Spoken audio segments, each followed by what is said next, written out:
Dear teachers, welcome to JSN English Learning. We are with Unit 7 of the revised PGTRB syllabus, and we begin a discussion on Thomas King's Godzilla versus Post-Colonial. Godzilla versus Post-Colonial அப்படிங்கிறது ஒரு essay, and this seems to be a part of very big collection. அதுல நமக்கு ஒரு essay மட்டும் prescribe பண்ணியிருக்காங்க. The author is Thomas King. Right, Thomas king யாரு அப்படிங்கிற விஷயத்த பார்ப்போம். அப்போ நம்ம அந்த இதுல பார்க்கும் பொழுதே நமக்கு தெரியுது, the author is trying to describe what is post colonial. அப்போ what is Godzilla அப்படிங்கிறத சஸ்பென்ஸா வச்சிருக்கோம். அதை எஸ்ஏ முடியும் போது நம்ம பார்ப்போம். Now coming to the author. The author யாரு? The author is Thomas King, a living author. Okay, he is a prominent indigenous Canadian writer. Indigenous means native to the land. அதுதான் meaning. அப்போ இவர் ஒரு Canadian writer. He is a scholar and broadcaster அப்படின்னு கேட்டிங்கன்னா நம்ம radio அந்த மாதிரி விஷயங்கள்ல பேசக்கூடியவரை ப்ராட்காஸ்டர்னு சொல்கிறோம். What is he known for? இவர் எதுக்கு ரொம்ப ஃபேமஸ் அப்படின்னா, he is famous for is contribution to literature, to story telling and indigenous rights. Okay, அந்த இண்டிஜினஸ்னா இந்த பூர்வீக குடிமக்களினுடைய அந்த இலக்கியம், அவங்களுடைய ஸ்டோரி டெல்லிங் டெக்னிக், அப்புறம் அவங்களுடைய ரைட்ஸுக்காக குரல் கொடுத்தவர், அதற்கு குறித்து இலக்கியம் எழுதியவர். சரியா? இப்போ தாமஸ் கிங் எந்த வருஷம் பிறந்தாரு அப்படின்னு பாத்தீங்கன்னா, he was born on April 24, 1943. இதுதான் நமக்கு டைமுக்கு இன்ஃபர்மேஷன். சரி, இவர் இவருடைய பேக்ரவுண்ட் அப்படியே கொஞ்சம் நீங்க அப்படியே அலசி பார்க்கும் பொழுது, he belongs to a particular tribe. ஏதோ ஒரு ட்ரைபை சேர்ந்தவர். எந்த ட்ரைப் அப்படின்னா ஷீராக்கி ட்ரைப். எந்த ட்ரைபை சேர்ந்தவர்? ஷீராக்கி ட்ரைப். அண்ட் இவருடைய அப்படியே பார்த்தீங்கன்னா he is a Cherokee Greek, and he is a German American descent. அப்ப ஒரு சைடுல Cherokee Greek, இன்னொரு சைடுல ஜெர்மன் அமெரிக்கன் வம்சாவளியில வந்தவர். அதனால பாத்தீங்கன்னா இவருக்கு இவரு இந்த வழிமுறையிலிருந்து வந்தாலும் இவருக்கு 2 நாடுகள்ல சிட்டிசன்ஷிப் இருக்கு. ஒன்னு யுனைடெட் ஸ்டேட்ஸ்லயும் சிட்டிசன்ஷிப் வச்சிருக்காரு, கனடாலையும் சிட்டிசன்ஷிப் வச்சிருக்கிறாரு அப்படிங்கிற ஒரு இன்ஃபர்மேஷன். இன்னும் கொஞ்சம் டீட்டெயிலா போய் பார்ப்போமே. What is that? Where was he born அப்படின்னு கேட்டீங்கன்னா, he was born in Sacramento, California. Sacramento அப்படிங்கிற ஒரு இடம், அது எங்க இருக்கு அப்படின்னா கலிபோர்னியால இருக்கு. அதுல 1943 நம்மளுடைய ஆத்தர் தாமஸ் கிங் பிறந்து இருக்கிறார். இவர் பாத்தீங்கன்னா he was of Cherokee descent on his father's side. எங்களோட அப்பா இவங்க அப்பாவுடைய மூதாதையர் எந்த சைட்ல இருந்து வந்தவங்க அப்படின்னா இந்த ஷீராக்கி ட்ரைப்ல இருந்து வந்தவங்க. அவங்க அம்மா கிரீக் ஜெர்மன் சைட்ல இருந்து வந்தவங்க. அப்ப இந்த ரெண்டுனுடைய காம்பினேஷன், அப்பா சைட்லயும் கலப்பினம், அம்மா சைட்லயும் கலப்பினம். இந்த 2 கலப்பினங்களும் ஒன்றாக சேரும் பொழுது இவரு வித்தியாசமான ஒரு இன உணர்வோடு வர்றார். அப்ப எல்லா இன உணர்வுகளும் இவருக்கு உள்ளே இருக்கிறது. சரி, இவனுடைய பர்சனல் ஃபேமிலியில என்ன சார் ப்ராப்ளம் இருந்தது அப்படின்னு கேட்டீங்கன்னா, ஓகே, இவருடைய அப்பா ஃபேமிலியை விட்டுட்டு போயிட்டாரு. இவரை முழுசா வளர்த்து எடுத்தது யாரு? அவருடைய அம்மா. அப்படியே வளரும் போது பாத்தீங்கன்னா he did various jobs before pursuing higher education. வாழ்க்கையில நிறைய போராடி மேல வந்த ஒரு எழுத்தாளராக தான் இவர் இருக்கிறார். I think somebody must help Anita Karthik ma'am. She is waiting for a long time. And now then coming to his profession, he became a photo journalist. பத்திரிகைகளில் போட்டோ எடுப்பாங்க இல்லையா, அந்த போட்டோ ஜெர்னலிஸ்டா இருந்திருக்கிறார். எங்க ஒர்க் பண்ணியிருக்கிறாரு அப்படின்னா நியூசிலாந்துல ஒர்க் பண்ணியிருக்கிறாரு, ஆஸ்திரேலியால ஒர்க் பண்ணியிருக்கிறார். அதுக்கப்புறம் he earned a PhD in English and American Studies from the University of Utah. And then he taught native literature. இந்த டேர்ம்ஸ் எல்லாம் கொஞ்சம் இம்பார்ட்டண்டா நோட் பண்ணிக்கோங்க. இவர் என்ன நடத்தினார் அப்படின்னா he taught native literature. ஒரு இடத்திற்கு பூர்வீகமான இலக்கியம், அந்த பூர்வீகமான இலக்கியத்தை நடத்திட்டு இருந்தாரு. And he also taught American studies at several universities including university of Lethbridge and university of Calgary. இதெல்லாம் நமக்கு இன்ஃபர்மேஷன். ரைட். இவர் பாத்தீங்கன்னா நாவல் எழுதியிருக்கிறாரு, நான் ஃபிக்ஷன் எழுதியிருக்கிறாரு. அண்ட் இந்த நாவல்ல நான் ஃபிக்ஷன்ல என்ன அதிகமா பயன்படுத்தி இருக்காரு, என்ன லிட்டரரி டிவைஸ் அப்படின்னா, he has used satire, humor and oral story telling tradition.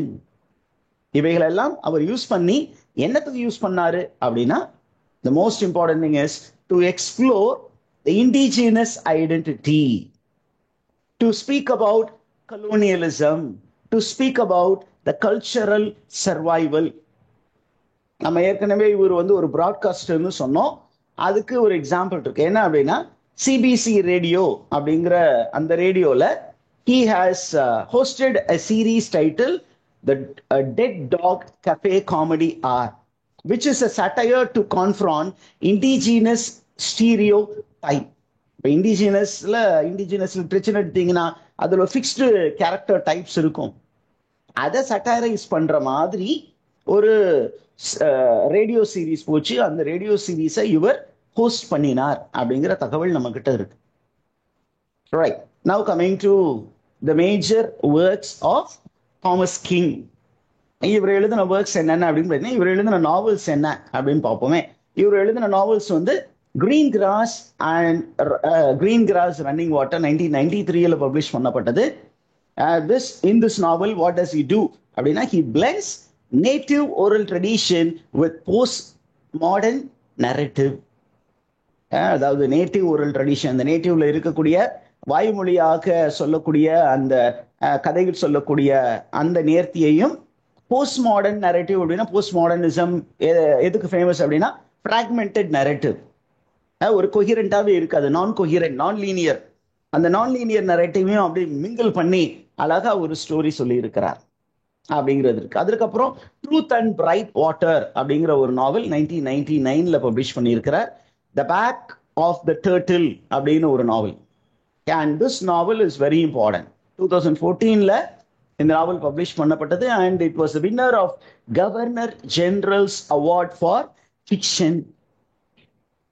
And then he also wrote another novel, Indians on Vacation, 2020 publish பண்ணியிருக்கு. இது எல்லாமே நாவல் கேட்டகரி. இப்போ நான் ஃபிக்ஷன் அப்படின்னா ப்ரோஸ் அந்த கேட்டகரிக்குள்ள என்ன வருது அப்படின்னா, the inconvenient Indian, which has a explanatory subtitle, a curious account of native people in North America. அவர் இந்தியன் சொல்லும்பொழுது he is speaking about red Indians. அவங்கள பத்தி ஒரு நான் ஃபிக்ஷனல் ஒர்க் எழுதி இருக்கிறார். அதுக்கப்புறம் பார்த்தீங்கன்னா சில்ட்ரன்ஸ் புக்கும் எழுதி இருக்கிறார். சில்ட்ரன்ஸ் புக் என்னென்ன அப்படின்னா, A Coyote Columbus Story 1992 and Coyote Sings to the Moon 1998. What are the awards that he won அப்படின்னு பார்த்தீங்கன்னா, he won the Governor General's Literary Award 2014. அப்புறம் ரொம்ப முக்கியமானது, ரொம்ப இம்பார்ட்டன்டான ஒரு award, order of Canada. The government of Canada awarded him an award called, honorary award called Order of Canada in 2004. எதுக்காக அப்படின்னா, for service to literature and indigenous cause. அந்த பூர்வீக குடிகளின் பிரச்சனைக்கு குரல் கொடுத்ததற்காக, அவர்களுடைய முன்னேற்றத்திற்கு உழைத்ததற்காக அவருக்கு அந்த அவார்ட் கொடுக்கப்பட்டது. இது ரொம்ப இம்பார்ட்டன்ட். ரைட். அதுக்கப்புறம் what are the themes that you find in the works of Thomas King? என்ன அப்படின்னு கேட்டீங்கன்னா, number 1, he normally uses literature to interrogate the colonial narratives and post-colonial assumption. அவர் என்ன பண்றாரு அப்படின்னு கேட்டீங்கன்னா, இலக்கியத்தை எதுக்கு வந்து பயன்படுத்துறாரு அப்படின்னா, நம்மளுடைய கலோனியல் நரேட்டிவ்ஸ்னா நம்ம என்ன சொல்றோம், நேஷன்ஸ் விச் ஆர் காலனைஸ்ட், அந்த காலனைஸ்ட் நேஷன்ஸ்ல இருந்து வரக்கூடிய இலக்கியங்கள், அதை தான் கலோனியல் நரேட்டிவ்னு சொல்றோம். அந்த கலோனியல் நரேட்டிவ்ஸ்குள்ளார எப்படி அந்த காலனைசர்ஸ் உடைய மைண்ட் செட் அப்படியே உள்வாங்கி தான் அந்த காலனைசர்ஸ் அந்த கலோனியல் சப்ஜெக்ட்ஸ் எழுதியிருக்காங்க. அதை இவர் கொஸ்டின் பண்றார். அதே நேரத்தில் இந்த போஸ்ட் கலோனியலை பத்தி ஒரு சில தவறான ஒரு அசம்ஷன்ஸ் இருக்கு, தவறான ஒரு புரிதல் இருக்கு. அதை பத்தியும் இவர் எழுதுகிறார். அதை நம்ம இந்த எஸ்ஏல பார்ப்போம். How does he breaks the term post colonial, okay, அப்படிங்கிறத நம்ம பார்ப்போம். தென் நார்மலா இவர் அவருடைய ஒர்க்ஸ்ல என்ன பண்றாரு அப்படின்னா, he emphasizes on oral storytelling, intercultural hybridity and resistance. Oral story டெல்லிங்கோட இம்பார்ட்டன்ஸ் பத்தி தன்னுடைய ஒர்க்ல அதிகமாக பேசுவார். அப்புறம் he will speak about intercultural hybridity. அப்படின்னா நமக்கு ஒரு இண்டிஜினஸ் அப்படியே ஒரு பியோர் கல்ச்சர் அப்படின்னு ஒண்ணு இருக்காது. Various cultures should come together and should become a hybrid. அதே நேரத்தில் we should resist completely being assimilated by a dominant culture. ஒரு பெரிய கல்ச்சர், ஒரு காலனைசருடைய கல்ச்சர், நம்ம கல்ச்சரை முழுமையா என்ன பண்ணக்கூடாது, அது உள்ளே கிரகித்து இழுக்கக்கூடாது. அந்த அளவுக்கு நம்ம என்ன பண்ணிடக்கூடாது, விட்டு கொடுத்துடக்கூடாது. நம்ம அந்த கல்ச்சரோடு இணக்கமாக வாழணும். அதே நேரத்தில் நமக்குன்னு ஒரு ஐடென்டிட்டி இருக்கு.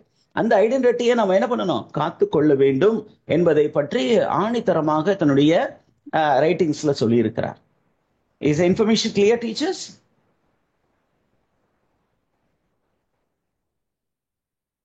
அதற்கப்புறம் ரொம்ப முக்கியமாக இவருடைய ரைட்டிங்ஸ்ல he focuses on indigenous sovereignty. இண்டிஜினஸ்னா நம்ம ஏற்கனவே சொல்லிட்டோம், அந்த பூர்வீக குடிகளினுடைய அந்த அடையாளத்தை காத்து கொள்ள வேண்டும் அப்படிங்கிறதுக்காக இவர் குரல் கொடுத்திருக்கிறார். அதே நேரத்தில் he focuses on cultural continuity. அந்த கலாச்சாரம் என்பது நம்ம விட்டுறக்கூடாது, அந்த கலாச்சாரம் அப்படியே தொடர்ந்து கொண்டு போகணும். அதே நேரத்தில் என்ன சொல்றாரு அப்படின்னு கேட்டீங்கன்னா, இந்த கவர்மெண்டினுடைய அப்சர்டிட்டியையும் அந்த ஃபாரின் செட்டிலர்ஸ் உடைய கலோனியலிசத்தையும் நாம் எதிர்க்க வேண்டும் என்பதை பற்றியும் அவர் சொல்லி இருக்கிறார். இது வரைக்கும் சொன்னது புரிஞ்சுச்சா டீச்சர்ஸ்? இன்னொரு தடவை நம்ம அதை பார்க்கணும் சார், இந்த வீடியோ பார்த்தா தான் புரியும். பாருங்க, தப்பு கிடையாது. These are the key terms that I found. Now coming to the publication details of Godzilla versus Postcolonial. நம்ம டெக்ஸ்ட் எங்க இருந்து எடுக்கப்பட்டது அப்படின்னா, இட் இஸ் டேக்கன் ஃப்ரம், இங்கே தான் நமக்கு அவைலபிள் சோர்ஸ் இதுதான். Okay, it is taken from world literature written in English, volume 30, issue number 2, published இன் 1990. அதனுடைய பேஜ் நம்பர் 10 to 16. இதுதான் நமக்கு டாமினண்டா அவைலபிளா இருக்கிற டெக்ஸ்ட். இதனுடைய டிஓயும் அவைலபிள். உங்களால முடிஞ்சா நீங்க இந்த டிஓயை பயன்படுத்தி கூட நீங்க டவுன்லோட் பண்ணிக்கலாம். Okay, those who are with us, the text will be shared to you. This is the text, and thanks to okay, Rajalakshmi ma'am for sharing the text. Okay, இப்போ நம்ம இந்த டெக்ஸ்டுக்குள்ளார போவோமா?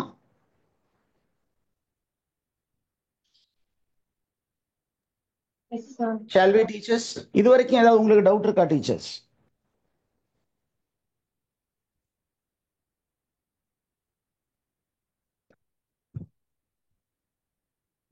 Any doubt?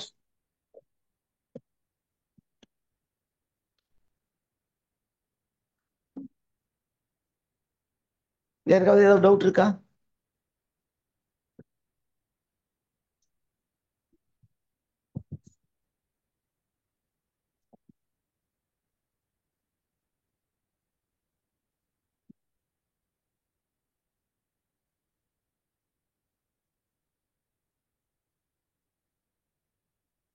If there are no doubt, I think we can begin. சரி, அப்படி start பண்ணிடுவோமா? The title is the title of the work is Godzilla versus Postcolonial. இப்போ நமக்கு ஒரு பெரிய கேள்வி வரும், what is the meaning of Godzilla? வந்துதா வரலையா? உங்களுக்கு வந்திருக்கும், என்ன காட்ஸிலான்னு போட்டிருக்கிறாங்களே, வாட் இஸ் தட் காட்ஸிலா அப்படிங்கும்போது, let me explain the term Godzilla to you. Okay, I think there is little problem with இருக்கு. காட்ஸிலா ரெஃபர்ஸ் டு, காட்ஸிலா அப்படின்னாவே நமக்கு தெரியும், இது வந்து it is believe that it was a live. Okay, இது ஒரு fictional character. நம்ம படங்கள் எல்லாம் பார்த்துருக்கோம். நான் முத பார்த்து ரொம்ப பிரமிச்ச ஒரு படம் அப்படின்னா காட்ஸிலா.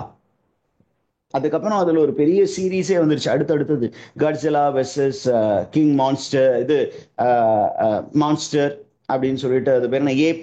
அந்த ரெண்டுக்கும் சண்டை நடக்கிற மாதிரி ஒரு படம். காட்ஸிலா படம் வந்து ரொம்ப ரொம்ப ஃபேமஸா ஓடுனது. நாங்க இங்க திருச்சியில பாத்தீங்கன்னா மாரிஸ் தியேட்டர்ல பார்த்தேன், சிப்பி தியேட்டர்ல போய் பார்த்தேன்.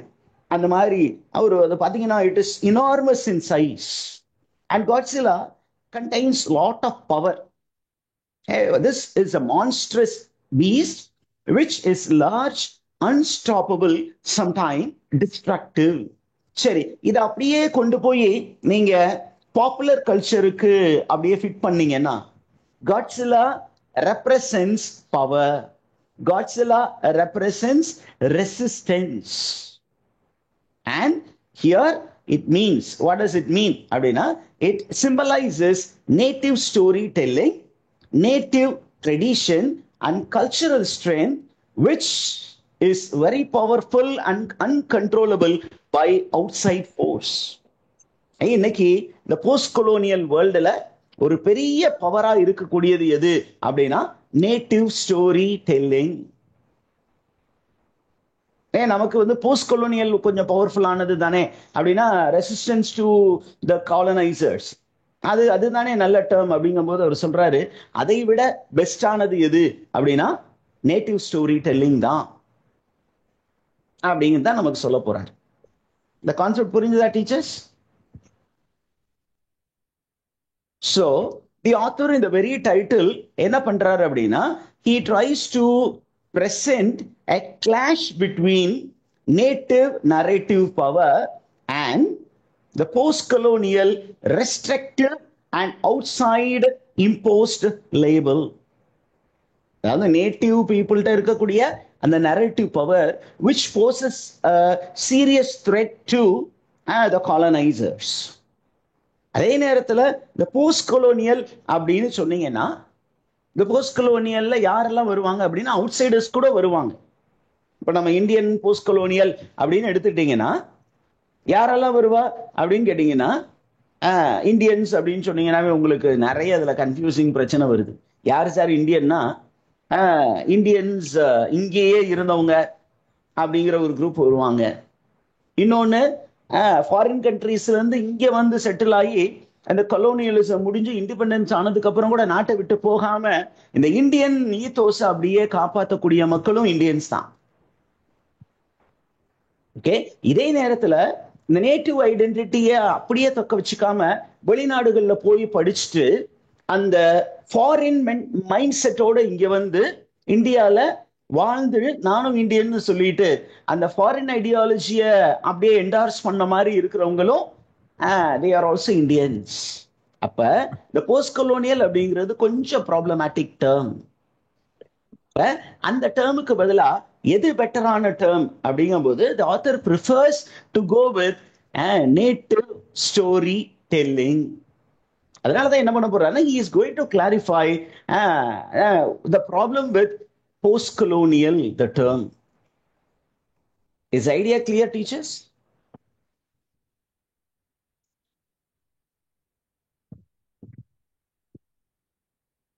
அதற்கப்புறம் இந்த டெக்ஸ்ட்ல அவர் என்ன பண்ண போறாரு அப்படின்னா, he is going to analyze the effect of colonization. Okay, what is colonization, what is post-colonial, அப்புறம் இந்த post-colonial அப்படின்னா does post-colonial reflect the experiences of the indigenous people அப்படிங்கிற ஒரு பெரிய கொஸ்டின் நமக்கு ஒரு எழுப்ப போறார். இப்ப இண்டிஜினஸ் பீப்புள் உடைய எக்ஸ்பீரியன்ஸை சொல்லணும்னா அதை நேட்டிவ் லிட்ரேச்சர் தான் சொல்லும். அதை போஸ்ட் கலோனியல் லிட்ரேச்சர் சொல்வதற்கு வாய்ப்புகள் இல்லை. ஏன் அப்படின்னு கேட்டீங்கன்னா, இந்த நேட்டிவ்ஸ் வந்து அவங்க அந்த ஒரிஜினல் தாட் இருக்கும், அந்த ஒரிஜினல் லைஃப் எக்ஸ்பீரியன்சஸ் இருக்கும். அவுட் சைடருக்கு அந்த நேட்டிவ் எக்ஸ்பீரியன்ஸை ஈஸியா ஆக்சஸ் பண்ண முடியாது. This is argument. Did you understand the ideas, teachers? If you have understood, I can go forward. I need your consent. Sir புரிஞ்சிச்சு சார், நீங்க போலாம் அப்படின்னு சொன்னீங்கன்னா நான் அடுத்த ஐடியாவுக்கு போவேன். டைட்டில் கிளியரா இருக்கா? A conflict between native literature and post-colonial literature. Native literature and the experiences communicated by the native literature versus post-colonial literature and the experiences communicated via post-colonial literature. சரி, ஏன் சரி ஒரு போஸ்ட் கொலோனியல் எடுக்கணும் அப்படிங்கும்போது இந்த உலகத்துல ஒரு டைம்ல இவர் எழுதின இந்த எஸ்ஏ எழுதின time, when was the essay written? எதுல எந்த வருஷம் பப்ளிஷ் பண்ணப்பட்டது நம்ம சொல்லி இருக்கிறோம்?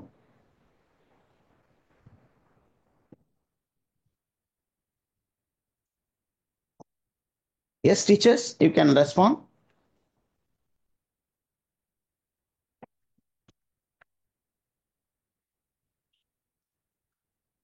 Are you there with me? Yes. Yes, sir. It was written in the year 1910. அப்ப 1910ல ரொம்ப பாப்புலரான ஒரு தியரி அப்படின்னு கேட்டீங்கன்னா போஸ்ட் கொலோனியல் தியரி தான். எல்லாருமே என்ன சொன்னாங்க அப்படின்னா, the world was in almost all the countries, most of the countries were colonial subjects. Colony ஏகாதிபத்தியத்தின் உறுப்பினர்களாக அவங்க இருந்தாங்க. ஒரு சில நாடுகள் வந்து the so called first world nations, they colonized other nations. அதுக்கப்புறம் after a period of colonization அவங்களுக்கு ஃப்ரீடத்தை கொடுத்துட்டு இவங்க அவங்க நாட்டுக்கு போயிட்டாங்க.